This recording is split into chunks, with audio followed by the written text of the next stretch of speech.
Bonjour Fabien Roussel.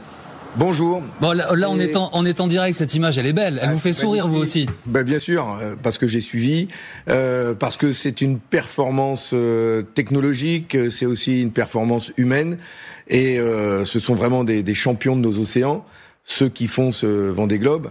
Et là, avec ce record battu, c'est exceptionnel. Je serais très curieux, moi, d'échanger avec Charlie Dalin pour le féliciter, puis connaître aussi l'état de nos océans, parce que ce sont les meilleurs connaisseurs, et c'est un sujet qui est aussi tellement important. Et donc, mais d'abord, bravo. Oui, c'est un jour de fête pour lui, évidemment, et pour l'ensemble des skippers qui vont... Alors ça, c'est aussi, pour terminer là-dessus, je vais dire parce qu'une des vertus de cette course, c'est qu'elle célèbre le vainqueur, mais elle encourage aussi tous les participants, parce que tous les participants, Soisy Kemener le disait, ils vont être applaudis à l'arrivée pendant des semaines et des semaines, parce que certains sont encore à la mer. C'est pour ça que j'ai parlé de tous les participants de ce Vendée Globe, parce que ce sont tous et toutes vraiment des grands connaisseurs de la mer, de nos océans, des vents, mais aussi des bateaux.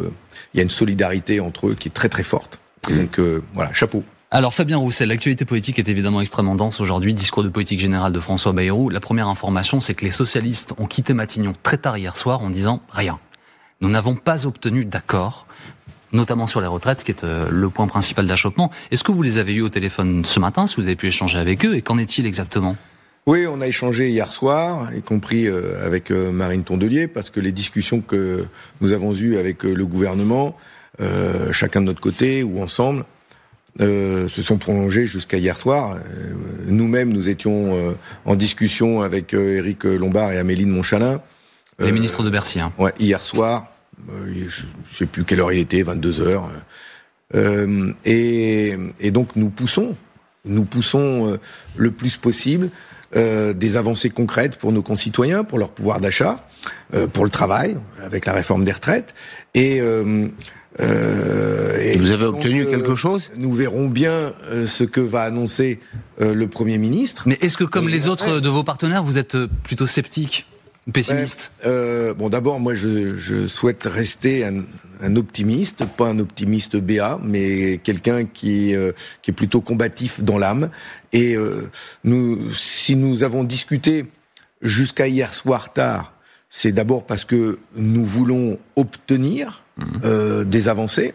Et si le gouvernement accepte de discuter avec nous jusqu'à hier soir tard, vous en avez des avancées, c'est que ils ont envie de trouver un accord et que ça progresse. Alors maintenant, répondre à ma question, en avez-vous ? Parce que pouvoir d'achat, retraite, dites-nous.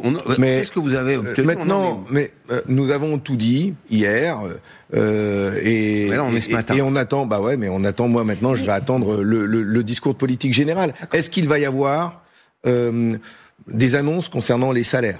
Oui. La désmicardisation de la France, je me suis battu fortement là-dessus. Est-ce que ça va bouger sur les salaires ? Est-ce que ça va bouger sur la réforme des retraites ?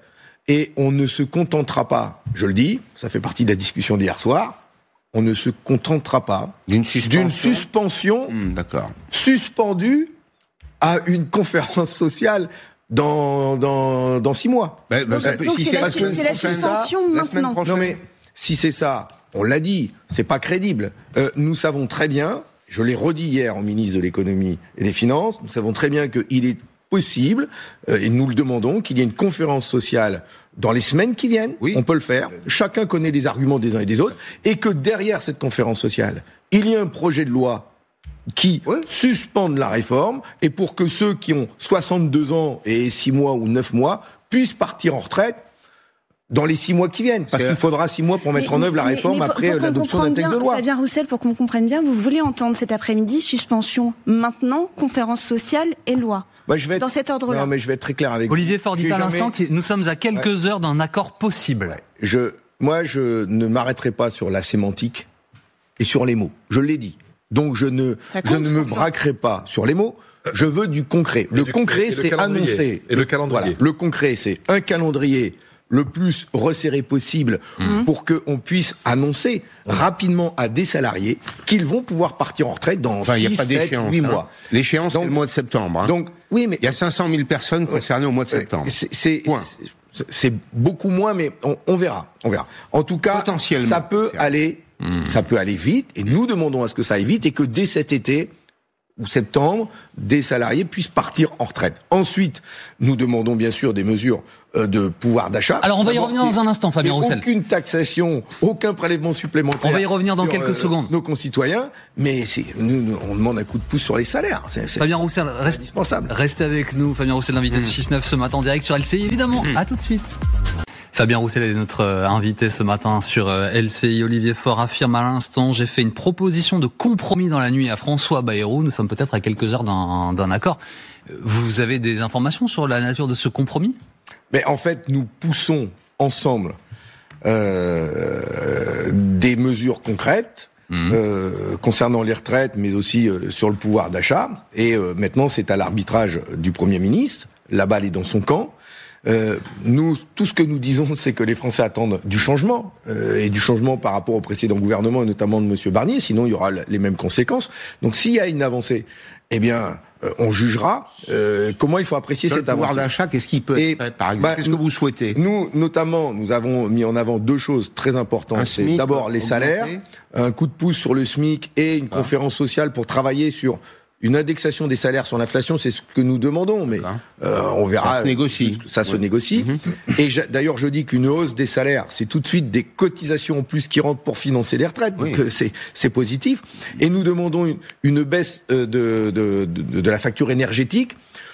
Pas seulement pour les ménages, parce que ça baisserait ça redonnerait du pouvoir d'achat, mais surtout pour l'industrie. Mais pardon, nos entreprises. Pardon, monsieur Roussel. Parce que nous avons besoin de soutenir une question concrète, pour reprendre les mots de Pascal Perry souvent dans cette émission, c'est pas le gouvernement qui décide du niveau des salaires des Français. Et par ailleurs, ensuite, ça veut dire qu'il faut qu'il y ait des discussions à minima par branche. Alors, avec les partenaires sociaux, etc., ça peut être très très long. C'est pour ça que je vous ai parlé d'une conférence salariale, d'une part, qui discute ensemble de la manière dont si le SMIC augmente avec un coup de pouce, comment les salaires au-dessus évoluent de la même manière, parce que sinon, ce qui se passe, c'est que là, il y a que le SMIC qui augmente en fonction de l'inflation et rattrape tous les autres salaires, et c'est pour ça qu'il y a 17% de salariés qui sont aujourd'hui payés au SMIC. C'est la smicardisation de la France. Ça, c'est l'horreur. On a des salariés pauvres dans notre pays. Ce n'est plus acceptable. Donc là, c'est une discussion entre les syndicats et le MEDEF. Mais l'État a son rôle à jouer concernant le salaire des agents de la fonction publique, hospitalière, territoriale, d'État. Et si là, il y a un coup de pouce à faire en augmentant le point d'indice, eh ben, il faut le faire. Et je pense, on parle beaucoup des narcotrafics et des prisons de haute sécurité de Monsieur Darmanin. Bah, il est gentil, Gérald Darmanin. Mais il sait combien ils sont payés, les agents de la pénitentiaire. Il commence à 1450. Hein. Mais donc ça veut dire pour être concret, monsieur Roussel, que vous dites ils se font cartonner par les bandits quand ils les transfèrent d'une prison à l'autre. L'État doit donner l'exemple, mais par exemple, vous voulez pas d'allègement des charges sur des salaires jusqu'à un 5, un 6, un 7, un 8 du SMIC. C'est pas ce que vous demandez. Vous dites charge égale, on pour faire rentrer de l'argent, mais l'État doit montrer l'exemple avec la fonction publique. Mais bien sûr, et c'est pour ça que l'État a un rôle à jouer. Ça veut dire qu'il faut faire rentrer aussi des recettes dans l'État pour pouvoir financer ces mesures. Et nous avons fait des propositions de recettes supplémentaires, parce que toutes nos propositions, elles sont alignées. Et encore une fois, entre Olivier Faure, Marine Tondelier et moi, et nous sommes alignés sur les propositions que nous demandons, que nous poussons ensemble ou chacun individuellement. Nous représentons une force, et c'est important, parce que alors, on verra, il y en a qui diront le verre est à moitié vide, l'autre à moitié plein, chacun jugera. Donc mais on ne pourra pas nous reprocher d'avoir essayé de négocier, d'obtenir. Donc vous êtes en train de vous libérer de la France insoumise, c'est aussi ça qui se joue, vous êtes en train de vous libérer de la France insoumise.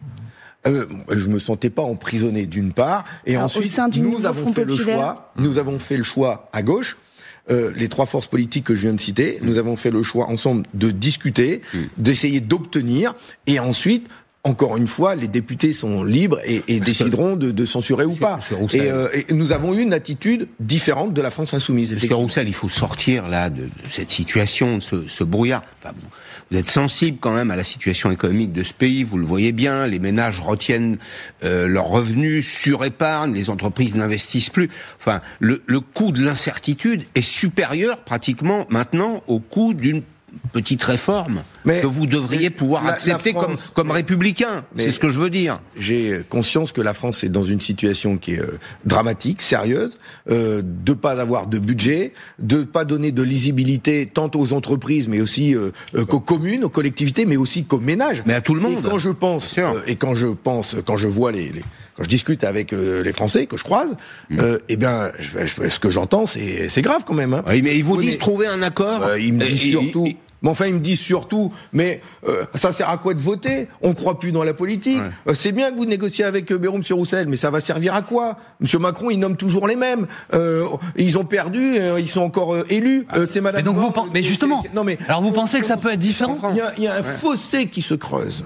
Un fossé qui se creuse entre la politique, les responsables politiques et nos concitoyens, qui est énorme, qui est terrible. Mais alors justement, M. Roussel. Modestement, on essaye. Moi, si demain, je reviens à Saint-Amand-les-Eaux, dans ma commune, en disant on a réussi à arracher ça, qu'est-ce que vous en pensez? Les Français jugeront. Et puis attention, tout ne se règle pas dans une négociation entre des responsables politiques et le Parlement. Il va falloir pousser. Justement, moi, je l'ai dit à Sophie Binet. Monsieur Roussel. J'ai appelé Sophie Binet aussi et la CGT. Je l'ai dit hier dans mon discours à la cérémonie des vœux. Il va falloir pousser. Donc maintenir la pression sociale dans la rue notamment. Patrick Martin va s'opposer à ce qu'il y ait une discussion sur la réforme des retraites. C'est pas évident du tout. Juste pour résumer les choses, justement, en pensant aux gens, Fabien Roussel. Partout. Monsieur Roussel, en pensant aux gens, pour terminer, qui vous regardent, qui vous interpellent dans la rue. Donc, quand Olivier Faure dit les choses ont beaucoup avancé, et je résume, ça veut dire que sur ces propositions que vous portez vous aussi, il y aura sans doute tout à l'heure peut-être l'annonce d'une convention sociale avancée, sans doute un calendrier plus proche et des discussions à venir sur les retraites et sur les salaires. C'est ça que vous avez obtenu et que vous allez pouvoir ramener à ceux qui vous ont élu, à ceux qui vous soutiennent. Pour l'instant, je dis pas qu'on l'a obtenu. Je dis que nous espérons que ce soit annoncé. Et puis, nous, on demande 15% de hausse de salaire. Entre 15% et 0, il y a un chemin. C'est ce que j'ai dit plein de fois. Avec l'inflation, avec l'inflation. Et donc, si on a 2, 3, 4, 5, mais moi je prends. Vous prenez, mais d'autant qu'on a une inflation à 1,5. C'est quand même un succès. On est parvenu. On est le pays d'Europe qui maîtrise le mieux l'inflation. Oui, d'accord, mais on est aussi un des pays d'Europe où les salaires sont les plus bas. C'est pas tout à fait. Il y a 5 pays d'Europe où le SMIC est supérieur aux Français. Oui, dont le Luxembourg. Il y a des jeunes de chez moi qui préfèrent aller bosser en Belgique, en Luxembourg ou en Suisse. Le Luxembourg, c'est pas une référence communiste quand même. Merci beaucoup. Les salaires sont plus élevés là-bas. Merci Fabien Roussel d'avoir été avec nous ce matin sur LCI. Le discours de politique générale, c'est évidemment à suivre sur LCI. C'est une journée spéciale sur notre antenne.